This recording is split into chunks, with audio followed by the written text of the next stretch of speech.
खरंच आज आम्हाला पोहायला भेटणार होतं का? सुंदर अशा वातावरणात शिप लागली होती समूहाला. त्यातलं एक आयलंड म्हणजे अपिया. आज का वेदर देखते हुए दोस्तों ने स्विमिंग जाने का प्लॅन बनाया. फटाफट शिपमधून टॉवेल घेऊन आम्ही बीचच्या शोधात निघालो. रस्त्यात चालत असताना नारळाची खूप झाडं दिसली. उन्हाने खूप डोकं तापलं होतं. टॉवेल माथ्यावर घेऊन चालत असताना डाव्या बाजूला एक बीच दिसला.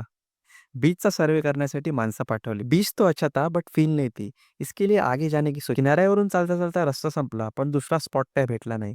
मित्रांनी परत त्याच जागी जायचे ठरवले.